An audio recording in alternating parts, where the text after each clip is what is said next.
terkasih, kita akan memasuki ibadah pada hari ini dengan kita memasuki votum dan salam.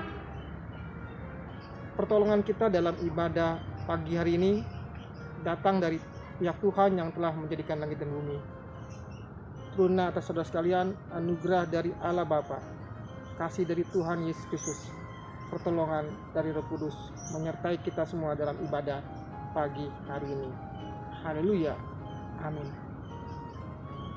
Sebelum memasuki firman Tuhan, mari terlebih dahulu kita bersatu di dalam doa. Kita berdoa. Pagi hari ini kami datang kepada Tuhan mengucap syukur oleh karena kasih, setia, pemeliharaan Tuhan dalam hidup kami, sehingga kami bisa merasakan terus berkat-berkat yang Tuhan berikan bagi kami. Kami akan belajar firman Tuhan pada pagi hari ini melalui rekaman video dan siaran daring. Kiranya Roh Kudus pimpin hamba-Mu dan kami semua yang menyaksikan siaran ini di rumah masing-masing karena kondisi yang ada. Tapi kami yakin percaya Tuhan akan terus menguatkan kami, menolong kami. Kami menyerahkan pemberitaan firman Tuhan ini ke dalam tangan pengasihan Tuhan dalam nama Tuhan Yesus Kristus. Haleluya. Amin.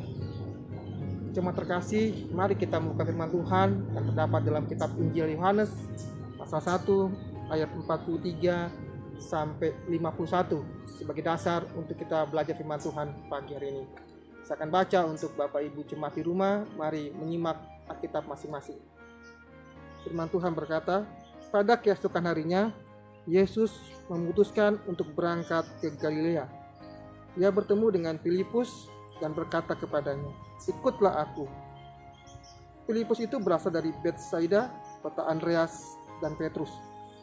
Filipus bertemu dengan Nathanael dan berkata kepadanya, kami telah menemukan dia yang disebut oleh Musa dalam kitab Taurat dan oleh para nabi, yaitu Yesus, anak Yusuf dari Nazaret.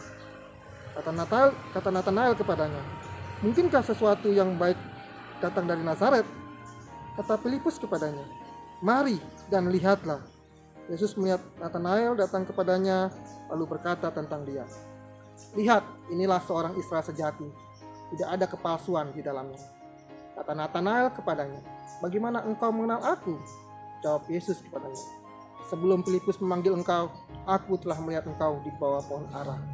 Kata Nathanael kepadanya, Rabi, engkau anak Allah, engkau raja orang Israel. Yesus menjawab, katanya, karena aku berkata kepadamu, aku melihat engkau di bawah pohon ara, maka engkau percaya. Engkau akan melihat hal-hal yang lebih besar daripada itu. Lalu kata Yesus kepadanya, aku berkata kepadamu, sesungguhnya engkau akan melihat langit terbuka dan malaikat-malaikat Allah turun naik kepada anak manusia. Berbahagia kita semua yang membaca firman Tuhan, merenungkannya, dan lebih menjadi pelaku firman Tuhan. Haleluya. Shalom. Jemaat terkasih, pagi hari ini kembali kita bisa beribadah. Meskipun ibadah pada pagi hari ini kita melaksanakan secara daring atau melalui rekaman video, tapi biarlah tidak mengurangi sukacita kita, semangat kita terus untuk memuji dan membesarkan nama Tuhan, belajar firman Tuhan, dan pada akhirnya iman kita terus mengalami pertumbuhan di tengah situasi, kondisi yang ada di negara kita, bahkan di negara-negara lain untuk penanganan pandemi COVID-19 ini. Tema terkasih, pagi hari ini kita akan belajar tentang satu tema, berkata dan berkarya menyatakan kebenaran. Berkata dan berkarya menyatakan kebenaran. Jemaat terkasih, untuk berkata dan berkarya menyatakan kebenaran memang tidak mudah. Ada kendala keras yang menghadang, bahkan memukul keras orang-orang Kristen itu sendiri. Bagaimana itu terjadi? Sedang mereka akan bersaksi menyatakan kebenaran. Tetapi hidup mereka sendiri sedang hancur jauh dari kebenaran. Akibatnya kehilangan kekuatan, kesaksiannya tumpul, hidup dalam keadaan iman yang suam-suam kuku. Tentu keadaan seperti ini melemahkan karya kesaksian. Untuk itu, mari kita segarkan kembali panggilan kita masing-masing sebagai jemaat Kristus di dunia ini. Kita sama-sama belajar untuk berani berkata dan berkarya menyatakan kebenaran.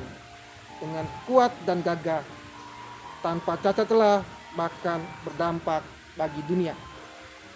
Jemaat terkasih, melalui bacaan Injil Yohanes 1 ayat 43 sampai 51, kita belajar dari murid-murid Tuhan Yesus Kristus tentang kesaksian yang sederhana, tidak memakai bahasa yang tinggi, teknik komunikasi yang hebat-hebat, atau suara yang keras.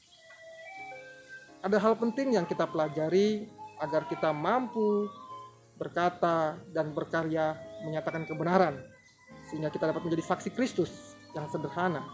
Ada 3 hal yang kita pelajari pagi hari ini jemaat Tuhan untuk kita bisa berkata dan berkarya menyatakan kebenaran. Yang pertama, mari kita lepaskan jiwa kita dari keterikatan hawa nafsu, keberdosaan, dan sifat-sifat kedagingan. Jemaat terkasih, terhadap hal-hal ini, jika kita masih terbelenggu dan terikat oleh hawa nafsu dan kedagingan kita serta keberdosaan kita, maka sulit bagi kita untuk dapat menyatakan kebenaran dan berkarya untuk Kristus, karena kita masih terikat dengan hawa nafsu, keberdosaan, dan sifat-sifat kedagingan itu. Untuk itu mari kita belajar dan berusaha untuk melepaskan jiwa kita dari keterikatan akan hawa nafsu, keberdosaan, dan juga sifat-sifat kedagingan. Kita berusaha untuk hidup kudus di hadapan Allah dan sesama, sehingga hidup kita dapat menjadi kesaksian yang efektif. Ini poin yang pertama, jemaat Tuhan, lepaskan jiwa kita dari keterikatan hawa nafsu, keberdosaan, dan juga sifat-sifat kedagingan.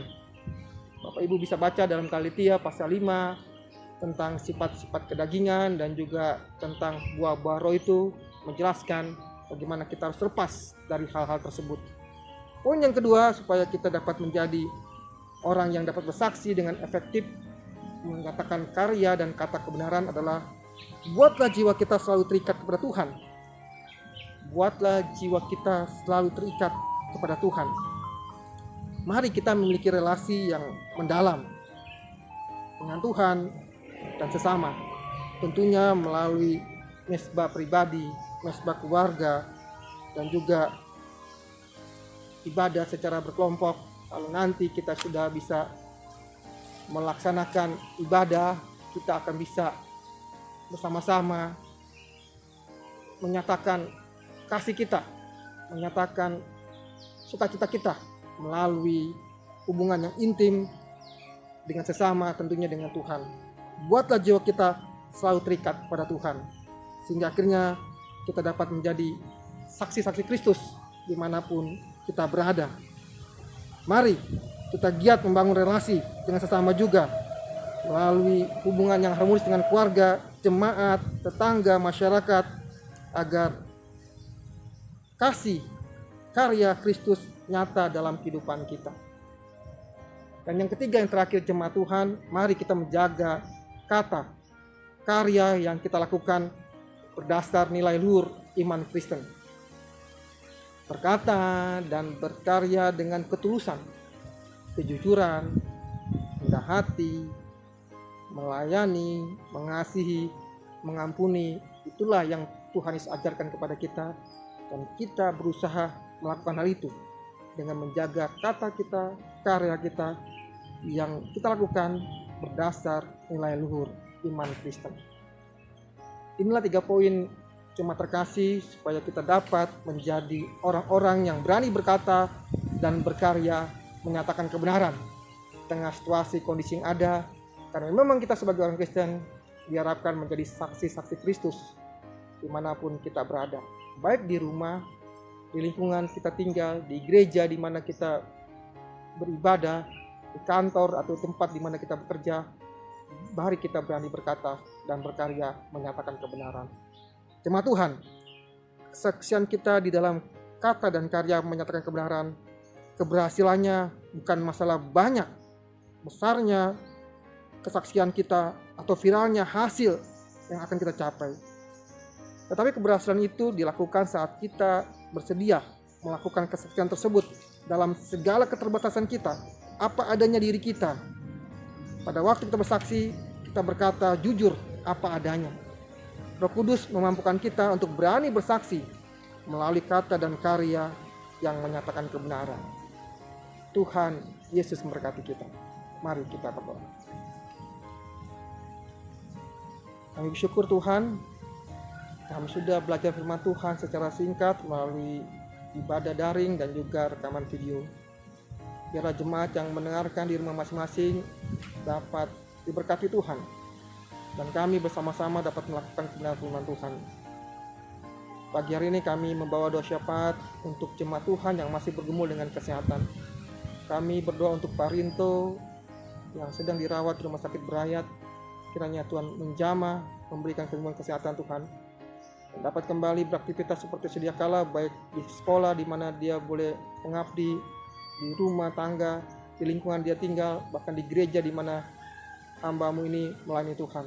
Kiranya Tuhan pakai obat-obatan, bahkan minuman, tim medis yang merawat, bahkan keluarga besar yang turut mendukung dalam doa, bahkan semua jemaat Tuhan yang bersama-sama bersatu mendoakan hamba-Mu ini.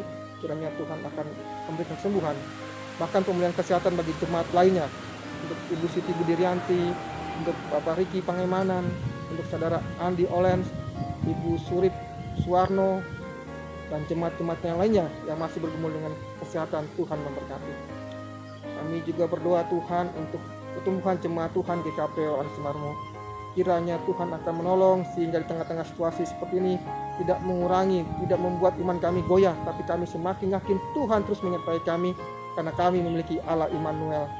Memberkati bangsa dan negara kami Tuhan, secara khusus untuk penanganan COVID-19 ini, bila dapat segera teratasi, bahkan melalui vaksinasi yang ada, yang dapat membantu sehingga pandemi COVID-19 dapat segera teratasi dengan baik di negara kami maupun di negara-negara lain. Terima kasih Bapak di surga, terima kasih.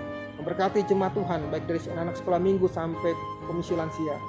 Mereka yang sedang bergumul untuk masalah finansial, Tuhan mencukupi. Mereka yang bersumber dengan rumah tangga, kiranya Tuhan berikan jalan keluar. Mereka yang sedang bergumul mendapatkan pasangan hidup, kiranya Tuhan berikan pasangan hidup yang seiman, yang takut akan Tuhan. Terima kasih Bapak di surga, dan pada akhirnya kami mohon berkat daripada Tuhan. Jemaat yang terkasih, arahkanlah hati dan terimalah berkat daripada Tuhan. Anugerah dari Allah Bapa, kasih dari Tuhan Yesus Kristus, penghiburan penyertaan daripada Allah Kudus menyertai kita semua hari ini sampai selama-lamanya. Haleluya. Amin. Tuhan Yesus memberkati kita.